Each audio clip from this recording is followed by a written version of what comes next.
반갑습니다. 이번 시간에는 SRAM의 동작 과정에서 노이즈에 대해서 얼마만큼 안정적으로 동작할 수 있을지 평가하는 지표로서 활용되는 스태틱 노이즈 마진이라는 것에 대해서 이해해 보도록 하겠습니다. 먼저 노이즈 마진이 무엇인지에 대해서 알아보도록 하겠습니다. 노이즈 마진이란 것은 어떠한 디바이스나 시스템이 존재했을 때 이러한 디바이스나 시스템이 감당할 수 있는 노이즈의 양을 뜻합니다. 즉 만약에 SRAM이라면은 SRAM이 동작하는 과정 중에서 노이즈가 외부 혹은 내부적으로 발생할 수 있는데 얼마만큼의 노이즈까지는 SRAM이 감당을 해서 정상적으로 SRAM이 동작하는데 문제가 없는지 그 노이즈의 최대값을 우리가 노이즈 마진이라 부릅니다. 이러한 노이즈 마진은 사실 여러 가지로 분류할 수 있는데 크게 두 가지 타입으로 구분을 합니다. 스태틱 노이즈 마진과 다이나믹 노이즈 마진으로 구분을 하는데 여기서 스태틱 노이즈 마진의 의미는 시스템에 발생하는 노이즈가 쿼자이 스태틱, 즉 매우 안정적인 레벨 범위 안에서 발생을 하기 때문에 노이즈 신호 자체를 우리가 DC처럼 근사를 할 수 있고, 따라서 이러한 노이즈에 의해서 정의되는 스태틱 노이즈 마진 역시 시간에 따라서 큰 변화가 없을 때 우리가 이러한 노이즈 마진을 스태틱 노이즈 마진이라 부릅니다. 이번 시간에는 SRAM의 동작에서 발생하는 스태틱 노이즈 마진을 어떻게 정의하는지에 대해서 알아보도록 하겠습니다.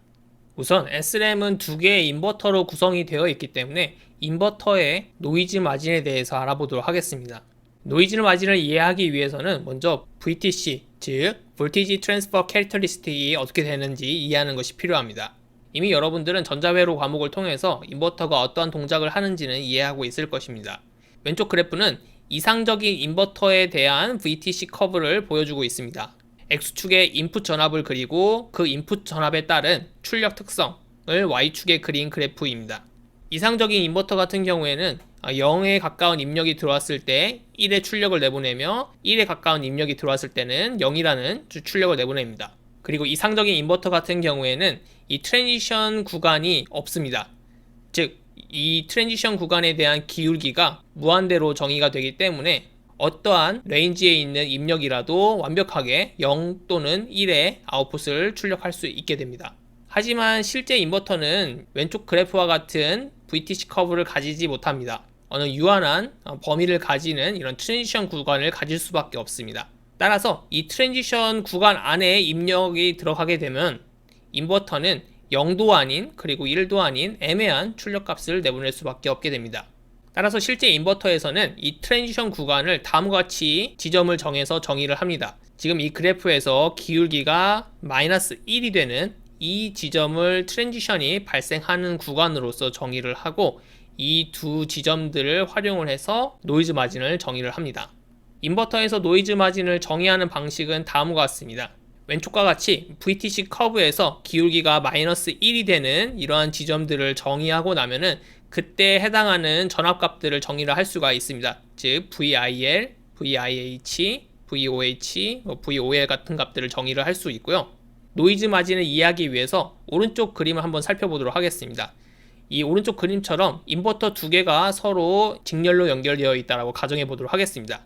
즉 한 인버터에서 나온 출력이 다시 그 다음 인버터의 입력으로 들어가는 상황을 가정해 보도록 하겠습니다.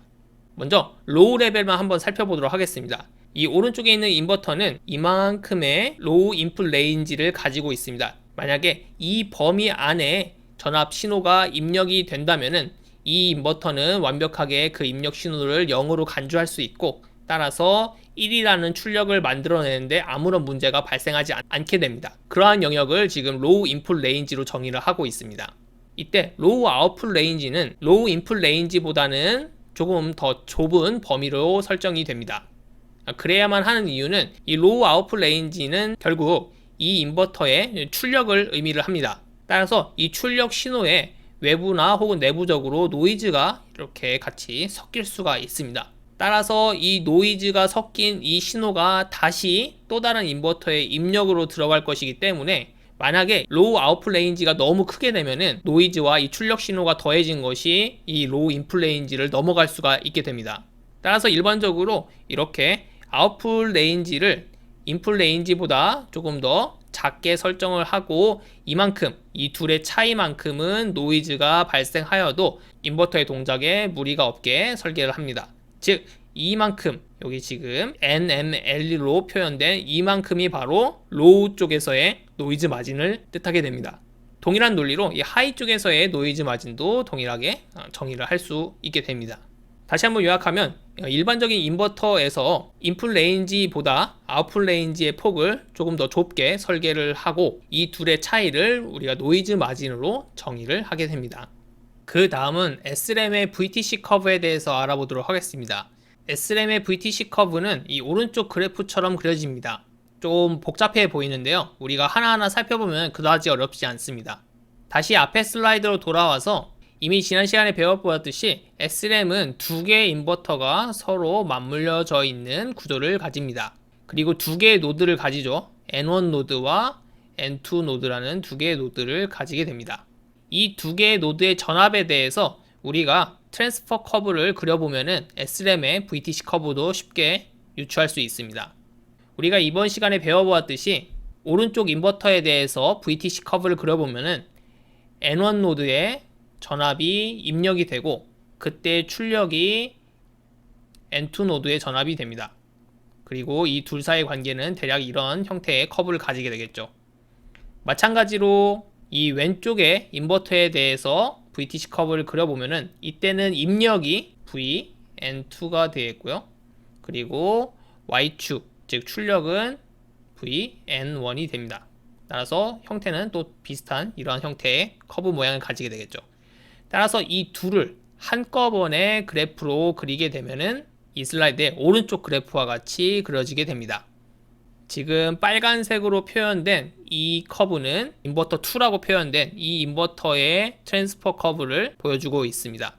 즉 인풋의 전압은 N1 노드이고요. 그쵸? N1 노드의 전압이 인풋이고 그때 출력이 N2 노드의 전압입니다.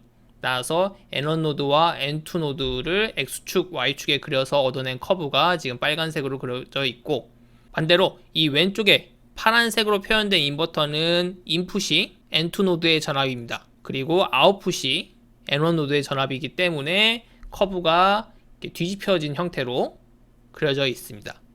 이 둘을 합쳐서 그린 커브가 바로 SRAM의 VTC 커브입니다. 그리고 이 커브 모양이 마치 나비의 날개처럼 생겼다고 해서 버터플라이 커브라고 보통 지칭을 합니다. 이렇게 버터플라이 커브를 그려보고 나면은 세 개의 교차점이 보입니다. 이 지점, 그리고 이 가운데 지점, 그리고 이 끝의 지점, 이렇게 세 군데가 보이고요. 이 세 교차 지점에서 이 양쪽, 이 끝점은 안정적인 지점입니다. 0V가 입력이 됐을 때 출력이 1로 나오고 1V가 입력을 들어왔을 때 0V가 나오는, 즉 이 두 스테이트는 안정적인 상태를 유지할 수 있는 스테이트인데 문제는 이 가운데의 지점입니다. 이 가운데 지점은 상당히 불안정한 지점입니다. 이 지점은 입력값이 좌우로 살짝만 바뀐다 하더라도 출력값이 크게 바뀔 수 있는 그런 지점을 뜻합니다. 따라서 여기에서도 적혀있듯이 이 가운데 교차점인 부분은 메타스테이블, 즉 불안정한 곳이기 때문에 어느 한쪽으로 급격하게 쏠릴 가능성이 높습니다. 따라서 외부에서 노이즈 같은 것들이 발생을 했을 때 그것을 견뎌낼 수 없고 바로 어느 한쪽으로 쏠림이 발생할 수 있는 가능성을 지닌 지점이 바로 이 교차점입니다. 따라서 이렇게 SRAM의 VTC 커브를 이해해 본 다음에 한번 우리가 노이즈 마진에 대해서 정의를 해보도록 하겠습니다. 먼저 첫 번째로 정의해 볼 스태틱 노이즈 마진은 홀드 상태일 때, 즉 패스 게이트가 전부 다 닫혀 있고 그냥 데이터가 안정적으로 유지되고 있는 상태를 홀드 상태라고 하는데, 그런 홀드 상태에서의 스태틱 노이즈 마진을 한번 생각해 보도록 하겠습니다. 먼저 홀드 상태이기 때문에 양옆에 있는 패스 트랜지스터는 이미 닫혀 있습니다. 따라서 양옆에 있는 패스 트랜지스터가 회로도에서 그려지지 않은 상태이고요. 여기에 노이즈 소스를 우리가 V1, V2와 같이 컨스턴트 노이즈 소스로 가정을 하였습니다.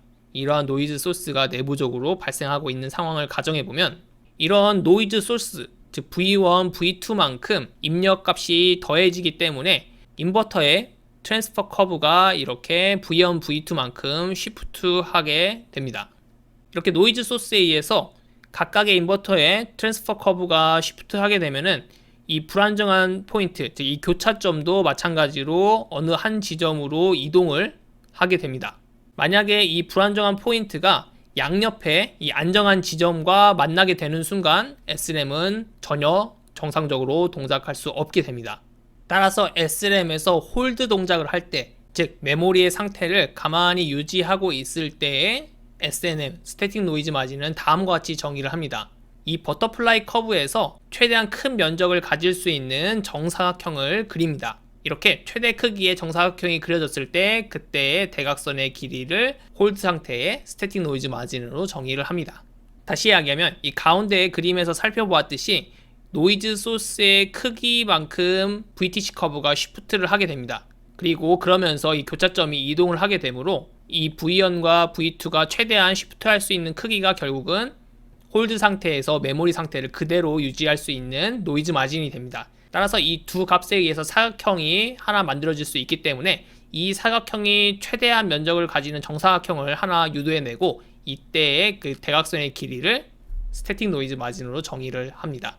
이러한 스태틱 노이즈 마진이 리드 동작을 할 때는 조금 상황이 달라집니다.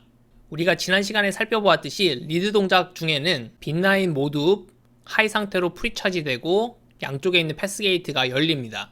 지난 시간에 슬라이드를 다시 한번만 살펴보면 이 빈라인 바와 빈라인 모두 전부 다 VDD 하이 레벨로 프리차지가 먼저 이루어집니다. 따라서 이렇게 빈라인 하나가 VDD까지 프리차지가 되고 또한 패스 게이트가 열리는 상황이 만들어집니다.